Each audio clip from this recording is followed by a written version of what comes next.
louvor, mas ontem foi uma noite bem especial e tivemos um ensaio também à tarde e eu falei com o Vitor, hoje eu vou ficar só para pregação mesmo, porque senão não vai ter voz até o final. Amém, mas foi uma bênção, Deus abençoe esse grupo. Você fique nessa noite preparado, porque eu acredito que Deus vai ter coisas para falar e fazer na sua vida em nome de Jesus. Amém? Temos alguém aqui hoje pela primeira vez? Você foi convidado, ou passou ali na porta, ficou com vontade e acabou entrando. Faça seu sinal para eu ver. Eu quero cumprimentar vocês, orar pela vida de cada um. Amém? Deus abençoe, fique à vontade. Nós temos o nosso canal no YouTube, Comunidade Batista Cristã. Só você entrar lá, tem várias ministrações. Semana passada o Messias ministrou, na retrasada foi a pastora Eli, na outra foi eu com aquela ministração sobre as lições com Sansão, que foi na ceia. E hoje eu quero falar com você sobre uma mensagem importante, uma ministração interessante. E mesmo que não foi o mesmo texto, porque foi em Marcos, hoje eu vou usar Mateus, mas a passagem foi a mesma daquilo que iniciou meu ministério ali na pregação. A minha primeira pregação, eu utilizei essa passagem que Jesus Cristo está no Getsemane. Então é uma passagem que eu tenho um imenso carinho por ela. E ela nos mostra certas lições que eu queria compartilhar, pelo menos 4 lições que eu queria compartilhar com a igreja hoje, na sua caminhada de fé, para que você possa compreender o que Deus quer com você, em nome de Jesus. Então o tema de hoje, da ministração de hoje, é as fases do Getsemane na vida cristã. Amém? As fases do Getsemane na vida cristã. E eu peço que você abra a sua Bíblia comigo então, no Evangelho de Mateus, capítulo de número 26, versículo 26 também.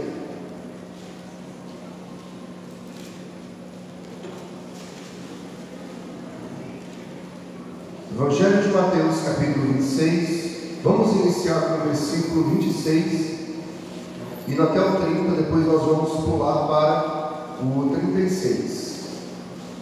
A minha versão bíblica aqui que eu vou usar hoje é a NVI. Caso você seja de posse de uma versão muito diferente, escute.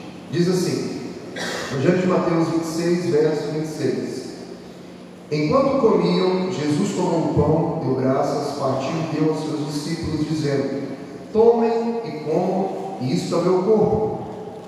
Em seguida tomou o cálice, deu graças e ofereceu aos seus discípulos, dizendo: bebam dele todos vocês, isso é o meu sangue da aliança, que é derramado em favor de muitos para o perdão de pecados. Eu digo que agora em diante não beberei este fruto da videira até aquele dia em que beberei o vinho novo com vocês no reino do meu Pai. Depois de terem cantado o hino, saíram para o Monte das Oliveiras. Agora dá um pulinho aí, e vai lá para o versículo 36. Mateus, capítulo 26, mas agora no versículo 36. Diz: então Jesus foi com seus discípulos para um lugar chamado Getsemane e lhes disse: sentem-se aqui enquanto eu vou ali orar. Levando consigo Pedro e os 2 filhos de Zebedeu, começou a entristecer-se e a angustiar-se. Disse-lhes então: a minha alma está profundamente triste, numa tristeza mortal. Fiquem aqui e vigiem comigo. E num pouco mais adiante prostrou-se com o rosto em terra e orou: meu Pai, se possível, afasta de mim este cálice. Contudo, não seja o que eu quero, mas sim como tu queres. Depois voltou aos seus discípulos e os encontrou dormindo. Vocês não puderam vigiar comigo nem por 1 hora? Perguntou ele a Pedro. Vigiem e orem, para que não caiam em tentação. O espírito está pronto, mas a carne é fraca. E retirou-se outra vez para orar. Meu Pai, se não for possível afastar de mim este cálice sem que eu beba, faça-se a tua vontade. Quando voltou de novo, os encontrou dormindo, porque os seus olhos estavam pesados. Então os deixou novamente e orou pela terceira vez, dizendo as mesmas palavras. Depois voltou aos seus discípulos e lhes disse: vocês ainda dormem e descansam? Chegou a hora, eis que o Filho do Homem está sendo entregue nas mãos dos pecadores. Levantem-se e vamos, aí vem aquele que lhe trai. Amém? Senhor Deus, eu oro para que essa ministração possa gerar fé, gerar perseverança, resiliência, para que possamos crescer e desenvolver a nossa salvação. Que a Tua graça nos capacite sempre para avançarmos e vivermos dos Teus projetos, segundo andando no centro da Tua vontade, guiados pela Tua presença, em nome de Jesus, em nome de Jesus. Amém? Antes de passar pela cruz, antes de ir para o Gólgota, antes de ir para o Calvário, Jesus passou pelo Getsemane.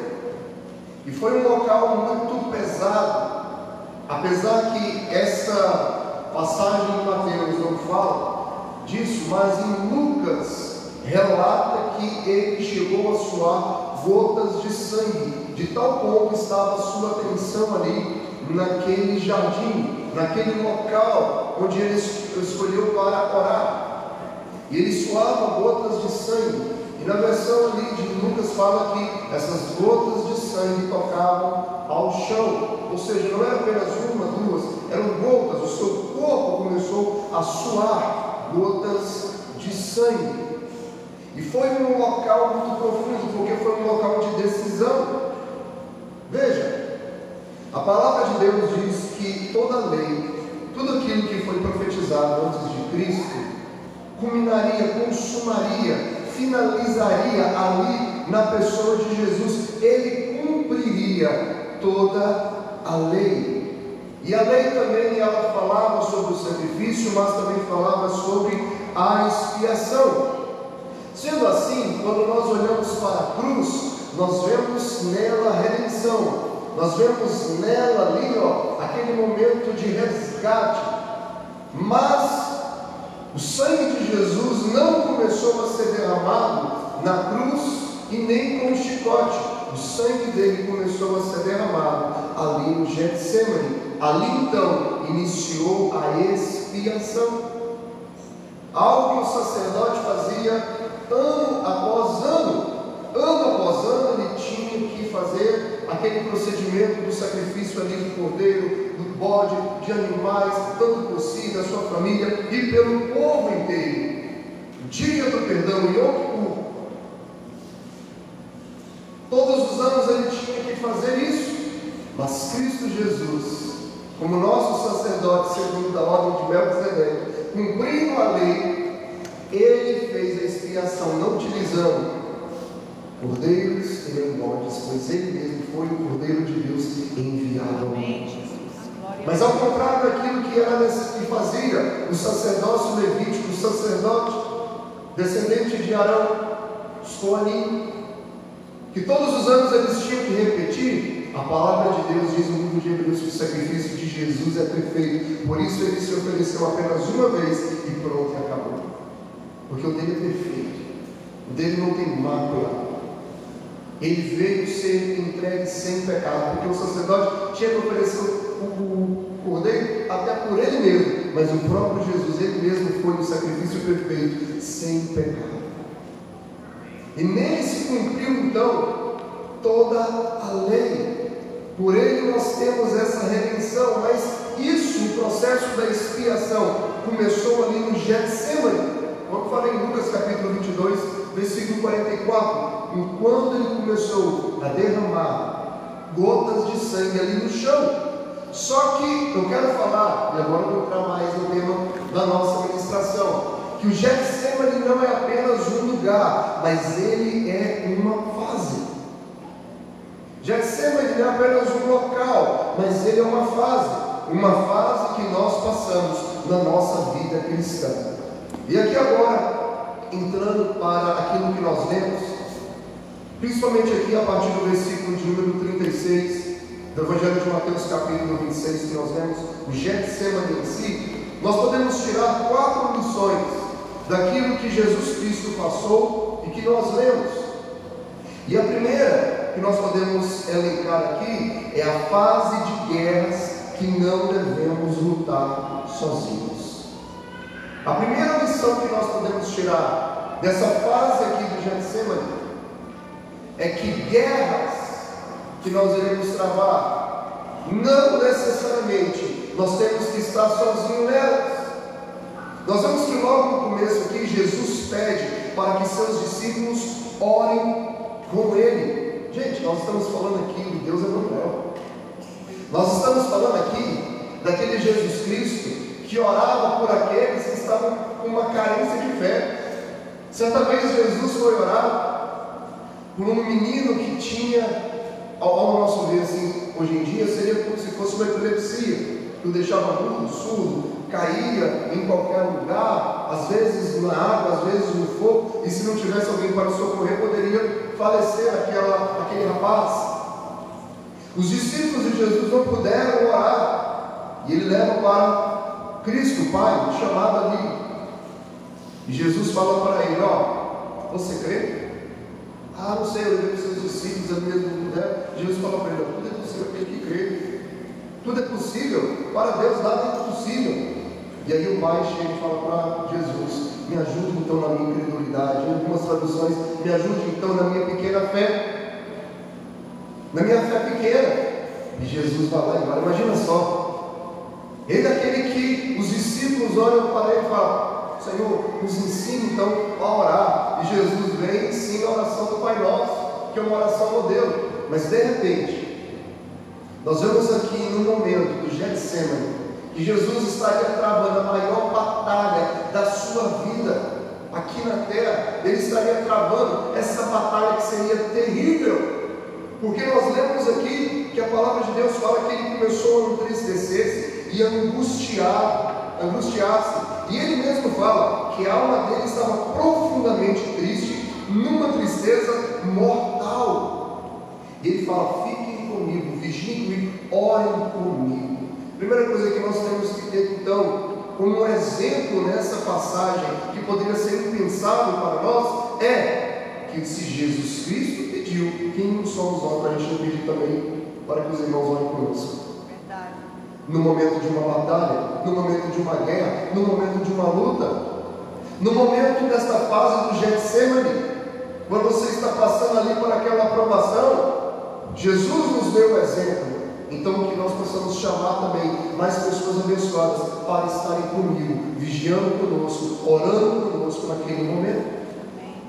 Agora Jesus fala para orar por ele, e ele fala o motivo, porque mesmo Jesus, sendo o Senhor aqui conosco, aquele que nos ensina a orar, o autor e consumador da fé, o que é o alfa, o ômega, Rei dos reis e Senhor dos senhores, ele explica, porque no versículo de número 41, quando ele pede para eles orarem com ele, o que Jesus fala? Vigiem e orem, para que não caiam em tentação. Por quê? O espírito está pronto, mas a carne é fraca. A carne é fraca. Nós não podemos confiar na nossa carne.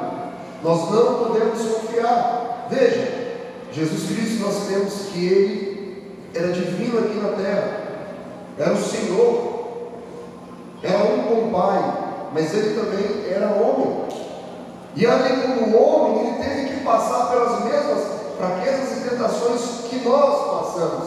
E Ele estava ali nos ensinando que por mais que nós venhamos achar que o nosso espírito está legal, que a nossa mente, nós adoramos a Deus, nós queremos servir, nós temos que compreender que a nossa carne ainda é carne. Amém? Ainda é carne. Não fique se gloriando na sua carne, achando que a sua carne tem alguma coisa boa, tem algo de valor. Não. Por isso que nós temos que estar juntos, não nos afastar, porque o nosso espírito pode estar forte, mas a nossa carne pode nos enganar. Paulo mesmo fala isso em Romanos: ao bem que eu quero fazer, tantas vezes eu não consigo fazer. Por quê? Porque eu não estou nesse corpo, eu não estou nesta carne. Outras palavras ele dizendo. Ainda que com o meu espírito eu adoro a Deus, os meus membros, ou seja, a minha carne, ela quer me levar para outra direção. E é necessário nós compreendermos que tem batalhas, que a nossa carne vai tentar nos enganar, nos fazer desfalecer. E é nesse momento que nós não podemos estar sozinhos. Tem uma frase que diz o seguinte: que quem tem coragem de confessar uma tentação não precisará confessar um pecado. Quem tem coragem de confessar uma tentação não irá cair nela. Ou seja, se você tem coragem de falar das suas fraquezas para alguém, provavelmente você não vai precisar de confessar que é pecado.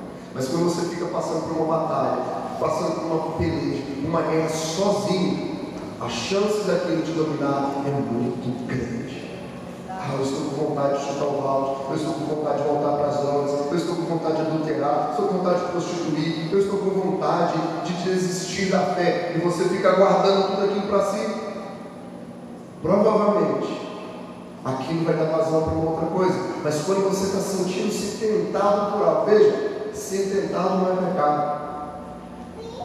Mas quando nós estamos passando por aquilo e você chama alguém para orar por você, você confessa, você fala daquilo para alguém, e alguém vai lá e te instrui e ora contigo, a chance de você superar aquilo é muito maior do que se você estivesse calado ou sozinho. Quem me entendeu, diga amém. Então a primeira lição que nós aprendemos aqui com o Getsemane é: não lute sozinho em guerras.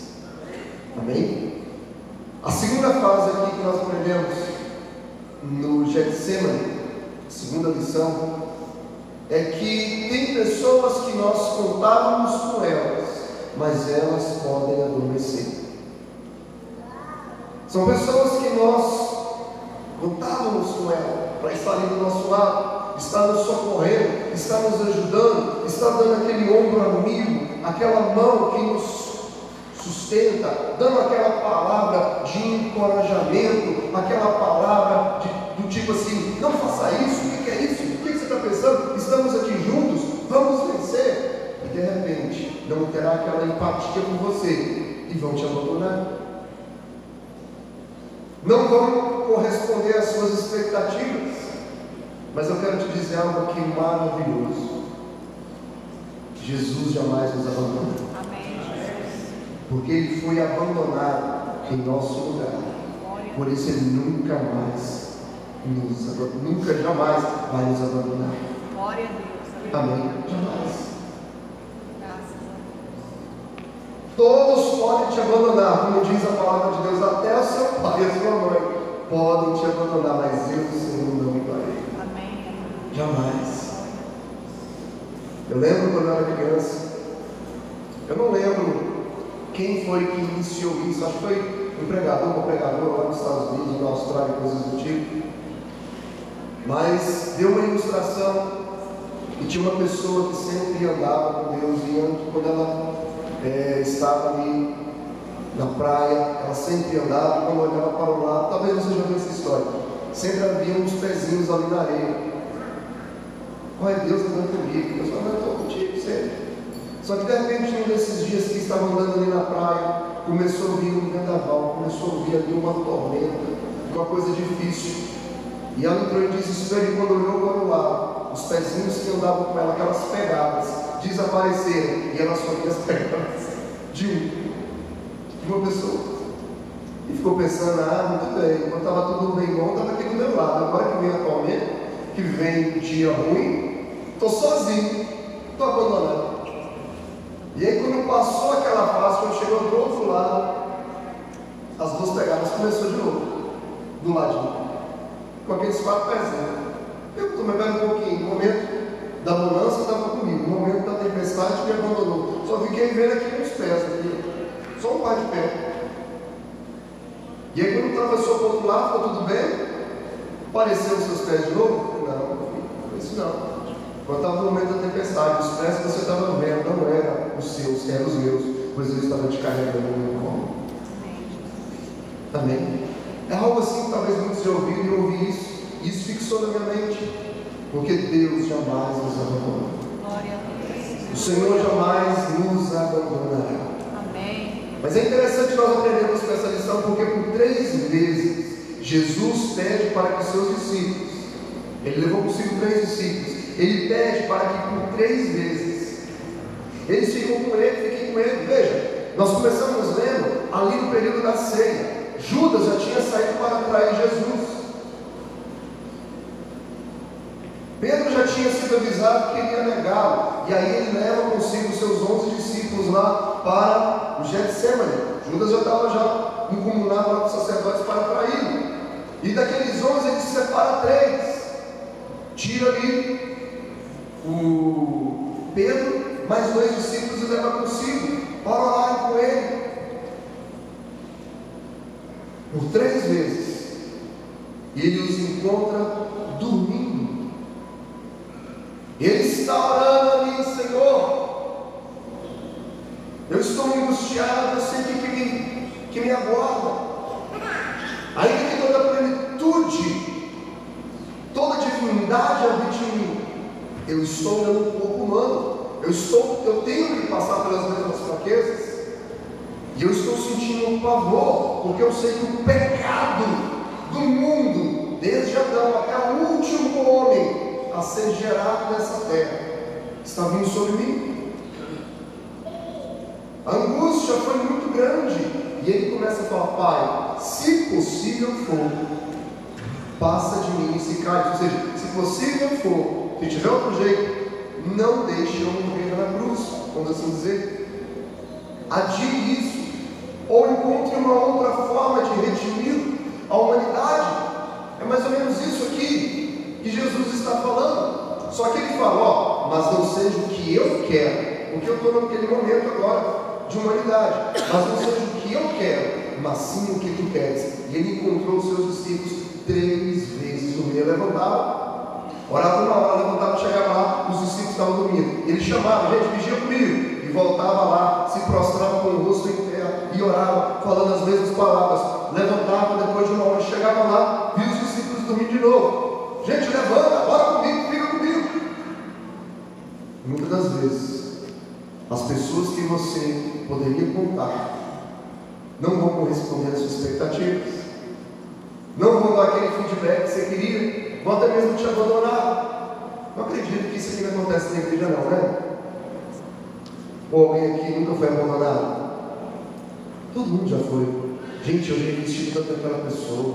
Meu Deus do céu, eu orei tanto por aquela pessoa, e quando eu precisei da oração daquela pessoa, a pessoa não orou por mim. Gente, eu ajudei tanto aquela pessoa, eu fiz tantas visitas naquela pessoa. Toda semana tinha um BO para resolver no casamento, ou era com o filho, ou era com alguma coisa. Eu sempre estendia a mão, chorando junto. E agora, o dia que eu precisei, o dia que eu não estava muito legal, a pessoa virou as costas para mim. Parece que tudo que eu fiz de nada valeu. E de repente estava valorizando até uma outra pessoa que nunca fez porcaria nenhuma para ela. Muitas vezes são assim, Senhor. E nós temos que compreender que isso são fases da nossa vida cristã, fases do nosso Getsemane. Quem está me entendendo, diga amém. Amém. Agora é muito interessante, porque por 3 vezes Jesus pediu para eles estarem com ele em oração. Só que a palavra de Deus diz que ele os encontrou, não orando, os encontrou dormindo. Imagina alguém falar: meu amigo, vamos acordar aí.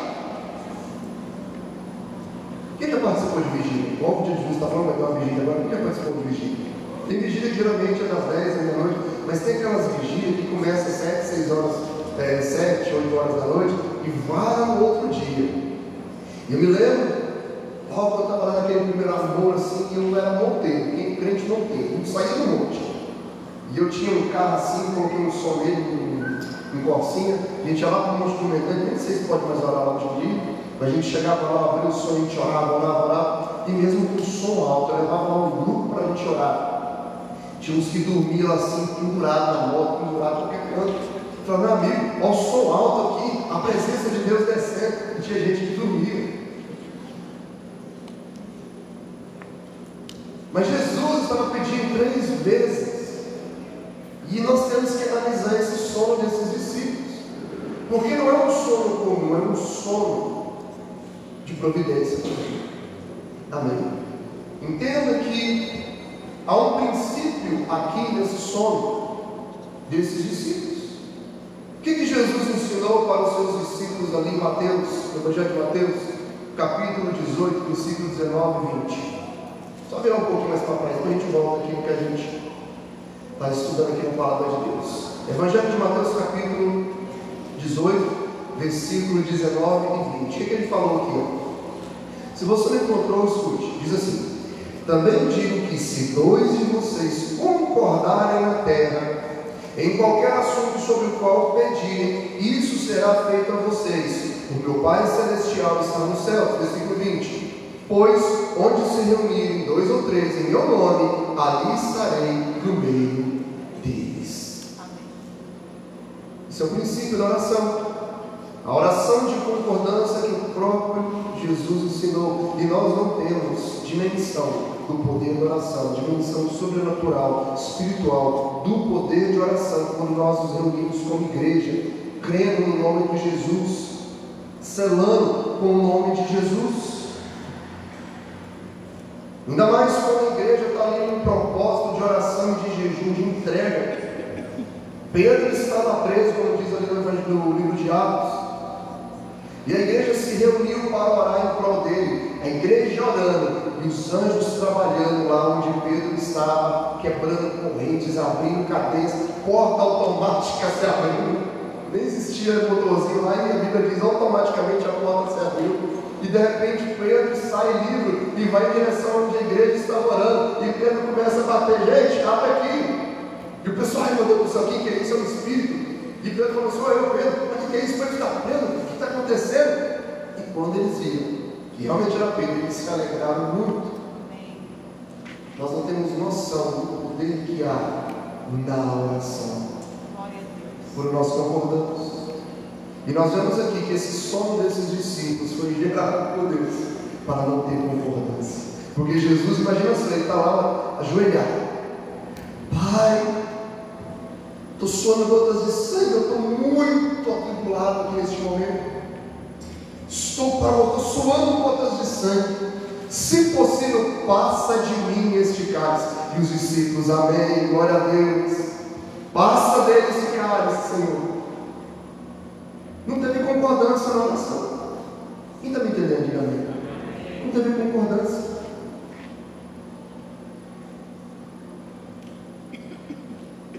Se a concordância funcionasse, talvez o combate teria sido adiado. Mas o próprio Deus pode fazer pessoas adormecerem, para que você tenha que passar pelo que você está passando. Amém? Ele mesmo pode ter guiado isso para acontecer e realizar um propósito da nossa vida, um tratamento. Vou deixar ninguém concordar, vou permitir você ficar só, porque você tem que passar por isso. Porque esse é o seu momento. A minha vontade é essa para você. Só que nós nunca podemos esquecer, ainda que todos nos abandonem, ainda que ninguém corresponda à nossa expectativa, Deus jamais nos deixa só. Deus jamais nos deixa só. Amém. Tem coisas que vão acontecer, é a permissão de Deus. É para nós passarmos por aquele tratamento mesmo, é para nós passarmos por aquela experiência. Ele permite isso acontecer. Aqueles discípulos estavam com um sono dormente ali, que não conseguiam, mas não era apenas algo natural. Nós vemos ali algo sobrenatural também agindo na vida deles, para abandonar Jesus neste momento. Continuando aqui, a outra fase, uma terceira fase que nós podemos pegar aqui, é que nós só vamos conseguir vencer o Getsemane através da oração. Amém? Nós vamos vencer o Getsemane orando. O propósito da oração, escute o que eu vou te falar aqui agora. O propósito da oração não é mudar a Deus, mas nós. Por 3 vezes Jesus pediu para passar dele aquele cálice, porque a Bíblia está falando, ele começou orando, se possível de mim, passa esse cálice, 1 hora orando. Ele viu os discípulos dormindo, acordava eles, e quando voltava a orar, falava as mesmas coisas, 3 vezes. Ele pediu, se possível de mim, passa este cálice, mas não seja o que eu quero, mas sim o que tu queres. 3 vezes ele orou. E não mudou a vontade de Deus. A vontade dele era passar aquele cálice, mas o cálice ficou para ele tomar. Ou seja, quem mudou não foi Deus, foi o Filho. Amém. O Filho teve, como diz a Bíblia de Hebreus, rendeu obediência por morrer em morte de cruz, porque ele tinha que passar pelas nossas mesmas fraquezas. Ele é o maior exemplo de renúncia. Tem uma passagem na Bíblia que eu estava lendo essa semana que eu acho maravilhoso, que é quando um dos discípulos de Jesus corta a orelha de um soldado ali dos judeus, do sacerdote, chamado Mal. E o próprio Cristo fala: mas por que vocês estão aí estendendo a espada? Aquele que quer viver ou quer achar que tem poder na espada vai morrer pela espada. Você não acha que se eu pedisse ao meu Pai, Ele enviaria para aqui mais de 12 legiões de anjos para me livrar? E Ele mesmo falou: ninguém tira a minha vida, eu a dou. Amém. Glória a Deus. Não são os judeus, não são os romanos que o mataram, Ele se entregou. Qualquer momento, gente, um anjo, a Bíblia fala aqui uma vez, quando Deus estava querendo fazer um tratamento ali com o povo de Israel, Ele colocou para Davi escolher, 3 anos de fome, 3 anos de perigo, mas eu não lembro se são 3, ou então 3 dias da minha mão. Ele falou que não cai no peste, porque o pecado foi meu, e que eu não caia na mão dos homens, mas que caia na mão de Deus, porque Deus pode usar de misericórdia para mim. E Deus enviou só um anjo, e ele fez ali uma carnificina. E aí a Bíblia diz que quando ele chegou em Jerusalém, aquele anjo, ele viu, Davi viu, ele com a espada desembanhada, e ele ali flutuando entre o céu e a terra, em cima de Jerusalém. E quando ele viu aquilo, ele entrou em desespero. Um anjo matou mais de 70 mil pessoas. Jesus fala que se ele quisesse mais de 12 legiões, e cada legião teria pelo menos 6 mil. Se eu colocar nos tempos romanos ali, seria 6 mil. Imagina, mais de 12 legiões. O que isso faria na humanidade? O que isso faria? Ele se entregou. Por quê? Porque na oração nós vamos também conhecendo a vontade de Deus, e quanto mais nós conhecemos a vontade de Deus, mais somos vencedores. Amém. O propósito da oração então é aprendermos a viver na vontade de Deus. Na epístola de 1 João, capítulo 5, versículo 14 e 15, gente, é um texto maravilhoso. Depois que eu entendi isso aqui, eu compreendi como é que funciona a oração. Porque diz assim, essa é a confiança que temos ao nos aproximarmos de Deus, se pedirmos alguma coisa. Olha só, olha essa frase: se pedirmos alguma coisa de acordo com a sua vontade, Ele nos ouve. E sabemos que Ele nos ouve em tudo que pedimos, sabemos que temos o que dele pedimos. Mas gente, essa frase aqui, sabemos que quando nós oramos, Ele nos atende de acordo à sua vontade. Gente, a oração, ela não nos projeta para mudar a Deus. A oração, ela tem o teor de nos moldar a Deus, a de compreendermos o projeto de Deus para a nossa vida. Talvez o desejo de você orar é o seguinte: Deus, que aquela pessoa que me fez mal, que ela morra. Só que de repente nós conhecemos a vontade de Deus. Nós devemos orar pelos nossos inimigos. amar aqueles que nos perseguem. E a gente, em vez de orar aquilo que está no nosso coração, nós vamos orar de acordo com a vontade de Deus. Amém. Amém. A oração, o intuito dela não é convencer Deus que o que eu quero é o melhor, mas para nos humilhar a nossa vontade e entendermos que somos servos e dependentes dele, pois ele é o Senhor e a ele é quem pertencemos. A oração é isso. Eu falo para Deus, Deus, a minha vontade é melhor. Espera um pouquinho, Deus fala, você nunca leu o que está escrito ali no livro de Isaías, capítulo 55, versículo 8 em diante? Os meus caminhos são maiores que os seus, os meus projetos, os meus planos são mais altos do que os seus. E a minha palavra, quando lanço, ela jamais volta vazia. Nunca leu o que está escrito lá em Jeremias capítulo 29, versículo 11 em diante? Eu é que sei que pensamento que tenho para vós, pensamentos não de mal, mas sim de bom, para vos dar um fim a quem desejais, pensamentos de esperança.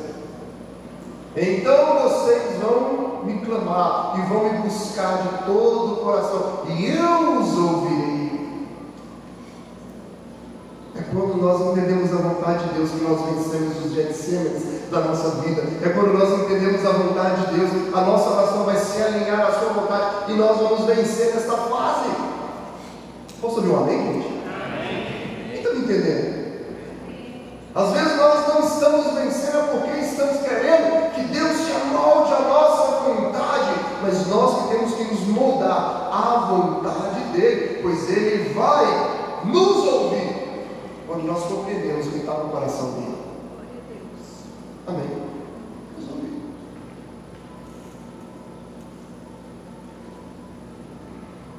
Quem é pai e quem é mãe aqui? É de filho pequeno. Está naquela fase assim, sei lá, de 8, 9, 10, se tornando pré-adolescente. Na nossa sociedade hoje em dia, o que eles ficam pedindo para a gente? Não é? Mas só como em casa. A gente fica colocando termos e condições. E se eles não entenderem os nossos termos e condições, o que a gente faz? Não damos. Eles conseguem algo quando eles se adequam à nossa vontade. Não é verdade? Se adequam à nossa vontade. Da mesma forma, somos nós com Deus. Nós que temos que nos adequar à vontade dele, porque nós temos que compreender, gente. Romanos capítulo 12, versículo 2 em diante, nós não devemos nos conformar com os rudimentos, com esse mundo, mas a nossa mente tem que ser transformada, renovada, para que possamos compreender a boa, perfeita e agradável vontade de Deus. Não é Ele que compreende as nossas vontades, é nós que temos que compreender as vontades dele e compreender que os caminhos dele são sempre para glorificar o seu santo nome. Tem uma passagem do Evangelho de João, no capítulo 9, que narra a respeito de um cego de nascença. Eu estava lendo essa semana. Eu acho muito interessante, muito bonito, quando as pessoas chegam a Cristo e perguntam para ele: e esse aqui que nasceu cego? Ele nasceu cego. Quem pecou, ele ou os seus pais? E o que Jesus responde? Nem ele nem seus pais pecaram, mas Deus o permitiu nascer assim, para ser glorificado na vida dele. E a Bíblia diz que Jesus fez ali um outro, colocou, aplicou nos olhos dele, mandou ele se lavar, e quando ele se lavou, ele voltou vendo. E gente, o interessante é que os fariseus, os mestres da lei, ficaram doidos, porque nunca isso aconteceu nos registros bíblicos, um cego de nascença enxergar. E eles ficam perguntando: para um pouquinho, quem te fez ver? E ele começa a falar: eu não sei, porque quando eu lavei os meus olhos e comecei a enxergar, eu não vi o rosto daquele que fez. Eu só sei que eles falaram que é o tal de Jesus, foi o tal de Jesus que fez. E eles falaram: espera um pouquinho, dá glória a Deus, porque esse Jesus é pecador. E ele fala: se é pecador, eu não sei, mas o que eu sei é o seguinte, que Deus não ouve pecadores, ele orou por mim e eu estou enxergando. E aí chamaram os pais dele, E os pais ficaram com medo e falaram: isso é nosso filho, realmente é nosso céu. Como ele está enxergando, nós não sabemos. Pergunta para ele, tem idade. O pai já estava abandonando o filho. Como dizem, o pai pode abandonar, mas Deus jamais nos abandona. E aí eles perguntaram até o final, ele glorificando a Deus, falando o seguinte: por acaso vocês estão querendo se tornar discípulo dele? E eles falam: esse discípulo dele, você, que é todo nascido em pecado, não sabe nada, você é um leigo, nós somos doutores da lei. Sai daqui, sai daqui. E aí vai, se encontra depois com Jesus. Jesus chega até ele e fala: você crê no Filho do Homem? Creio. Quem é ele? Fala: eu que falo contigo, eu falei com você. E ele disse que ele mandou aquele homem. E aí os fariseus chegou: pera, porque está conversando a ele? Que negócio é esse? Curou os olhos do céu? Eu vim para que aqueles que não veem vejam, e aqueles que veem se tornem cegos. Aí eles falam: está falando da gente? Aí Deus fala: se vocês não entenderam, vai brigar porque vocês são os pecadores, que vocês se achavam alguma coisa, não são nada. Vocês estão vivendo a vontade de vocês, mas eu vim aqui buscar aqueles que querem fazer a vontade de meu Pai. Amém? Nós temos que aprender a viver na vontade do Pai, a viver na vontade de Deus e entender que nós somos dele. Amém. Jesus não deve ser somente o Salvador, ele tem que também ser o Senhor. Muitos hoje em dia querem o Jesus Salvador. Eu creio que Jesus me salvou, mas ele é Senhor da sua vida? Ele é o seu Senhor? Você está submetido à vontade do teu Senhor? Se queremos vencer, e vamos vencer através da oração, ela tem que nos humilhar para entendermos qual é a vontade dele para a nossa vida. Não tem a ver com nossos planos, mas com a palavra, com os projetos dele para nós. E por último aqui, dessas fases de Getsemane, nós precisamos aprender a conviver com o silêncio de Deus. Isso aqui eu acho que é uma das passagens mais importantes. Precisamos aprender a conviver com o silêncio de Deus. Jesus orou 3 vezes no Getsemane, mas o Pai não falou nenhuma vez com ele. Deus não respondeu nenhuma vez. Ele pediu 3 vezes: passa de mim, se possível de mim, passa de mim esse cálice, e não teve resposta. No Getsemane nós devemos aprender a conviver com o silêncio de Deus. Ainda que você ore, chore, se humilhe, tem momentos que nós não ouviremos a voz de Deus. Amém?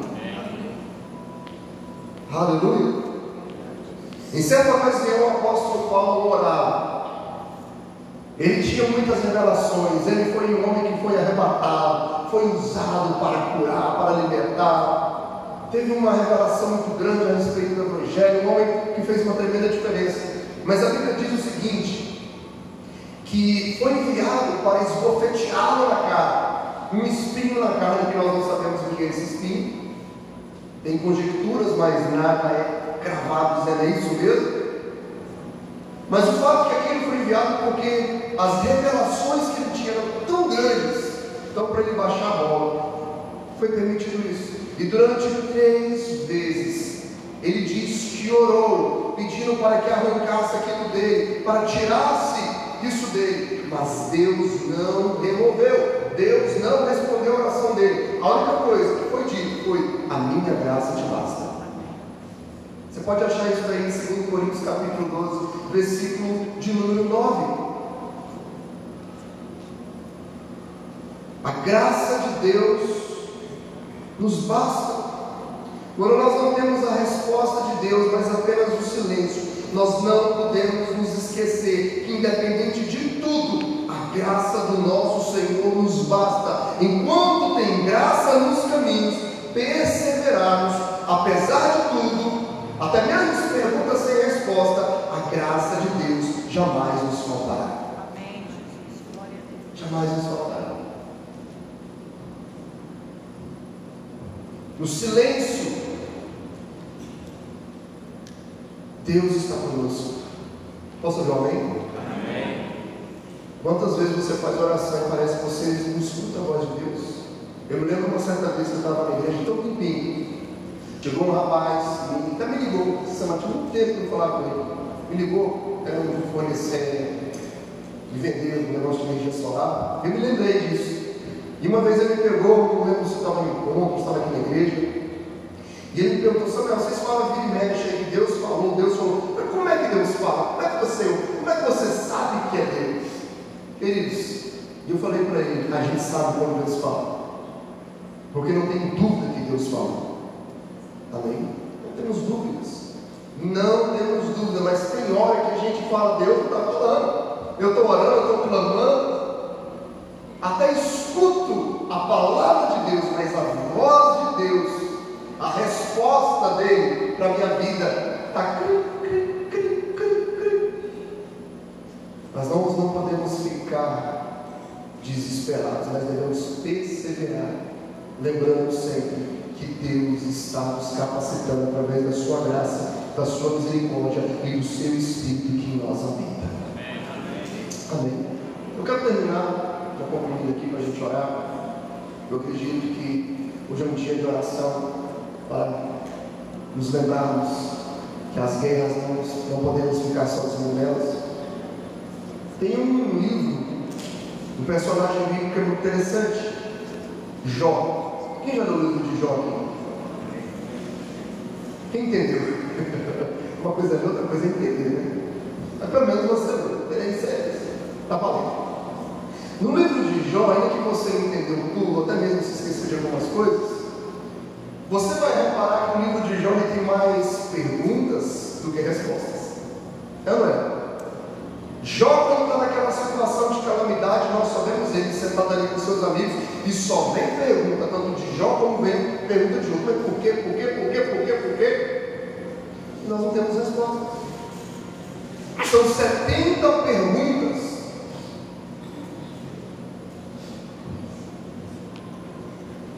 Perdão, são várias perguntas. 70 perguntas depois é Deus. Mas são várias perguntas neste livro e nenhuma resposta. Só que é um livro que tem 42 capítulos e Deus só vai responder algo, vai falar algo a partir do capítulo de número 38. E o mais interessante, que quando Deus começa a falar, Ele não chega a responder, Ele faz 70 perguntas. E perguntas do tipo: você está injuriado, está pensando por que isso me aconteceu? Está questionando aí os meus caminhos, mas onde você estava quando eu estava lançando os fundamentos da terra? Você sabe me explicar como eu formo ossos no útero de uma mulher? Você sabe me falar como é que eu criei as estrelas e a sua ordem? Você sabe me falar como é que eu consigo fisgar o Leviatã? Ou o Belmonte? São coisas que nós nem entendemos. E aí, Jó cai por si e entendeu que não tinha o controle de nada, mas Deus era superior, soberano e estava muito além da sua imaginação, muito além dos seus pensamentos. E ele entendeu que os planos de Deus jamais podem ser frustrados. E é interessante isso aqui, porque a vida de Jó nos revela uma espiritualidade que é um exemplo, algo a ser seguido, pois a espiritualidade de uma pessoa não está na quantidade de vezes que Deus fala com ela, mas na capacidade dela em suportar os períodos em que Deus fica em silêncio. Amém? A espiritualidade está aí. Tem gente que parece que tem o WhatsApp de Deus. Todo dia, ó, Deus tem um recado para você. Ó, Deus falou comigo. Deus. É o WhatsApp de Deus. Biblicamente falando, Deus fala muito pouco. Quem é o personagem bíblico que é tido como o amigo de Deus? Abraão.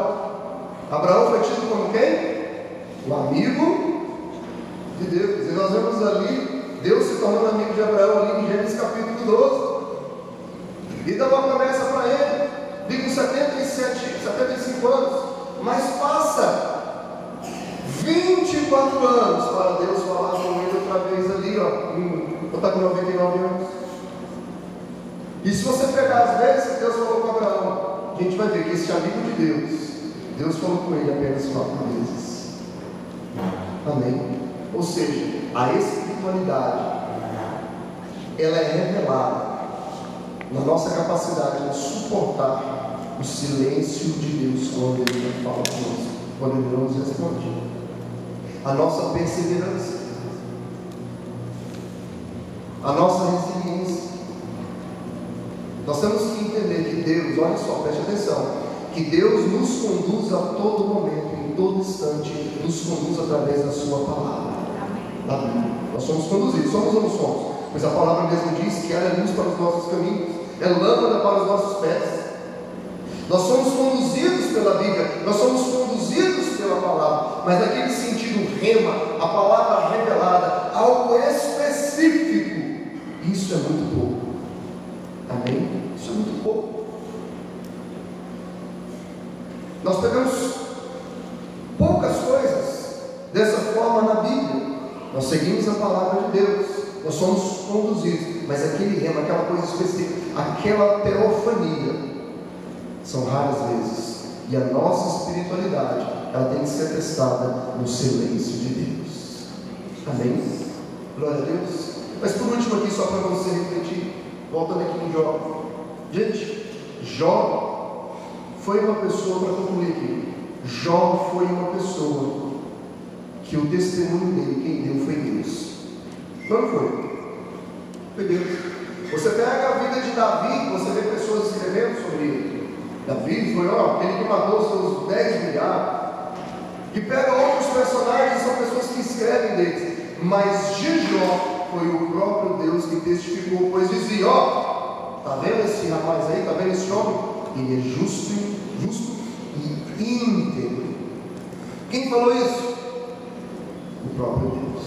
E íntegro, a palavra de integridade vem de inteiro, ou seja, é uma pessoa inteira. Ele está ali fazendo a coisa certinha, mas ainda assim, Jó, tem ninguém que é igual Jó aqui, mesmo sendo Jó, que é um homem justo e íntegro diante de Deus, ele enfrentou o silêncio de Deus. E agora eu pergunto, por que nós não?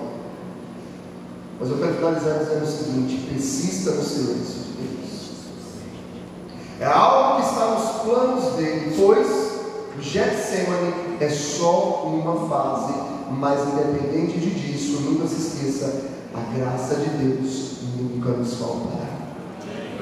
Ele está sempre conosco. Vamos colocar de pé.